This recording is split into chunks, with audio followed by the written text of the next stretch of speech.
यो चाहिँ उदिपुर 1 लमजुङ भयो। यसमा चाहिँ हामीले यो चाहिँ मेरो घर भयो। यसमा चाहिँ हामीले आज कलर लगाएर भित्रपट्टिको कलर लगाएर आज सकेका थियौँ। त्यसको चाहिँ म हजुरहरूलाई भिडियो देखाउन गइरहेको छु। यो चाहिँ हामीले अगाडि चाहिँ मार्बल लगाएको छौँ। मार्बल चाहिँ चक्लेटी कलरको रहेको छ। अनि हाम्रो चाहिँ भित्र हेर्न जाँदा आज चाहिँ कलरको काम भएको छ। कलर चाहिँ लभली लेन्स भन्ने कलर आएको रहेछ। अनि हामीले चाहिँ यो कलर लगायौँ। कलरको डिजाइन चाहिँ यस्तो आएको छ। यस्तो आउँदाखेरि चाहिँ हाम्रो चाहिँ यो किचन र हल टाइपको कोठा छ। यसमा चाहिँ हाम्रो कलर चाहिँ यस्तो कलरको आएको छ। यो चाहिँ लभली लेस 131 को कलर हो। यता यो साइडमा चाहिँ हाम्रो किचन आउने व्यवस्था रहेको छ भने हाम्रो यो साइडमा चाहिँ डाइनिङ टेबल र सोफा, सानो सोफा आउने भएको छ। र हाम्रो यो कोठा चाहिँ एउटा बेडरुम बन्छ। यो मास्टर एउटा बेडरुम बन्ने भयो। यसको पनि सेम कलर आएको छ। यसमा चाहिँ हाम्रो यो फ्लोरमा चाहिँ हाम्रो 3वटा कोठा छ। 3वटा कोठा अर्को कोठा पनि यो आएको छ। साथीहरू यसमा चाहिँ मैले हामीसँग लाइट नभएको कारणले देखाउन पाइनँ। र हामीले अरू हेर्नु पर्दा चाहिँ यो कोठा चाहिँ किचन, यो साइड चाहिँ हाम्रो किचन र यो साइड चाहिँ हाम्रो डाइनिङ हल। र साथीहरू हामी चाहिँ माथि जाँदैछौँ। यो नि सेमै कलर आयो, यो च्यानल गेट। माथि जानुपर्दा चाहिँ हाम्रो ग्रेनाइट र तलपट्टि चाहिँ हाम्रो टाइल रहेको छ। माथि यो साइडमा चाहिँ कलर लाउन बाँकी छ यो ग्रिलमा चाहिँ। र हाम्रो यो चाहिँ हाम्रो बैठक कोठा भनेर यसलाई चाहिँ अहिले हामीले बनाउने भनेका छौँ। र यो पनि सेमै कलरको कोठा। अब यसमा चाहिँ यो साइडमा सोफा आउने छ भने यो साइडमा चाहिँ हाम्रो टिभी ऱ्याक, हामीसँग चाहिँ 55 इन्चको टिभी छ। त्यसलाई चाहिँ हामीले मिलाएर 55 इन्चको टिभी राख्ने सहित ऱ्याक बनाउने छौँ। र हाम्रो ढोकाको र झ्यालको कलर चाहिँ भोलि र पर्सि हुने कुरा हामीलाई जानकारी आएको छ।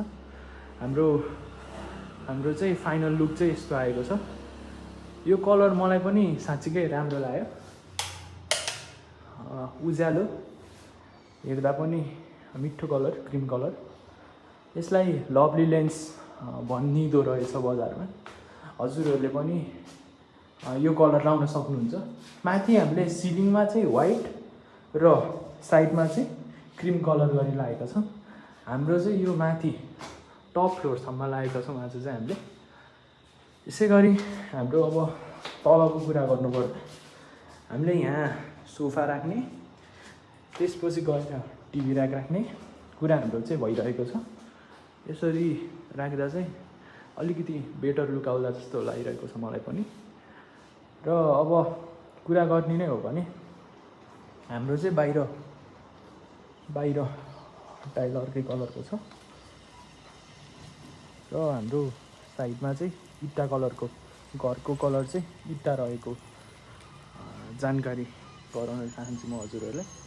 त्यसै गरी हाम्रो मनी प्लान्टहरू र हजुरहरूलाई कतिको थाहा छ, हामीले चाहिँ ड्र्यागन फ्रुट पनि रोपेका छौँ। ड्र्यागन फ्रुटको अहिले सिजन रहेको कारणले अहिले फलिरहेको छ।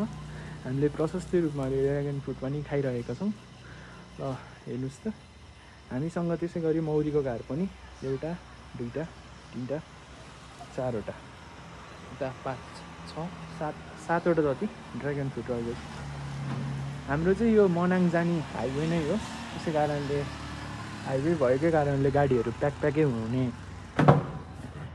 हुनेछ।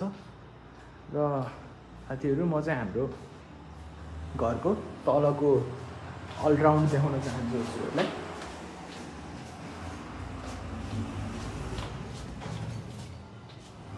तलको हेर्दा चाहिँ हामीसँग फलफुलहरू, हाम्रो चाहिँ घरमा फलफुल पनि रहेको छ। फलफुल हेर्दै जाँदाखेरि चाहिँ हाम्रो यहाँ अहिले अम्बाको पनि सिजन भएको कारणले अहिले हामीले ड्र्यागन फ्रुट, अम्बा अनि हाम्रो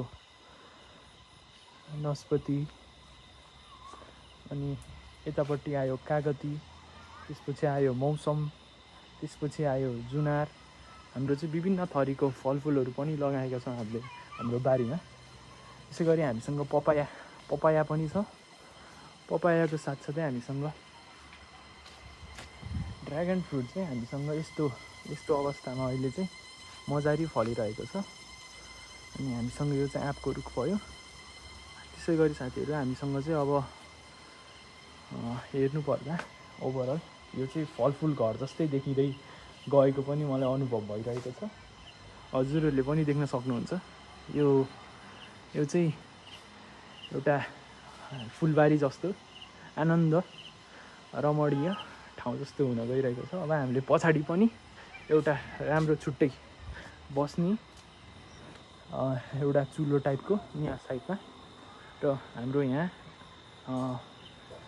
हल सानो बस्ने हल टाइपको बनाउन लागिरहेको छौँ। र हाम्रो यो चाहिँ चौतारी हेर्न सक्नुहुन्छ। यो चाहिँ चौतारी आकारको बन्न गइरहेको छ।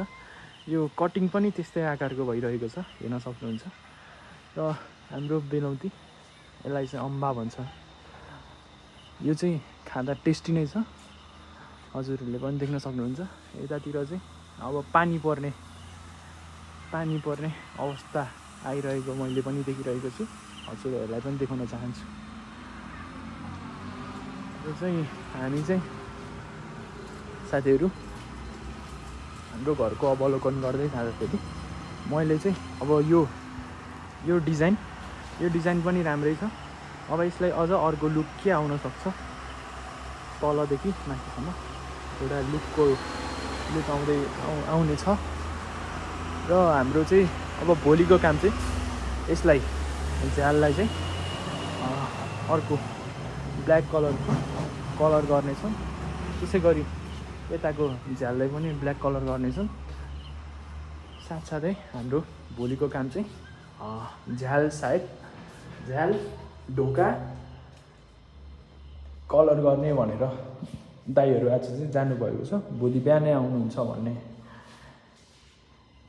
भोलि चाहिँ हाम्रो काम सुरु हुँदैछ। र यसरी काम गर्दाखेरि चाहिँ हाम्रो कस्ट चाहिँ हामीले सोचे अनुरूपै आइरहेको छ अहिलेसम्म चाहिँ। हाम्रो यहाँ चाहिँ अब भोलि लाइटिङको काम होला सायद। यहाँ लाइटिङको लागि चाहिँ छुट्याइरहेका छौँ हामीले। त्यसपछि यहाँ मोडुलर किचनको काम पनि बिस्तारै पछि हुँदै गर्छ।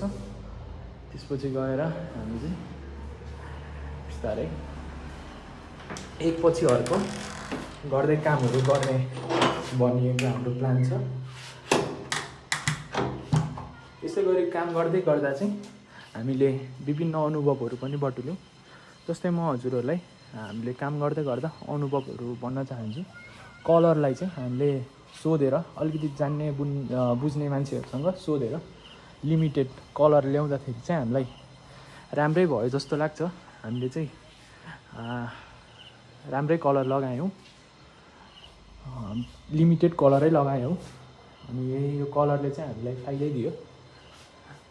हामीलाई घाटा भनेर त्यस्तो घाटा चाहिँ भएन। माथि पनि प्राइमर, तल पनि कलर गर्दाखेरि पुटिङ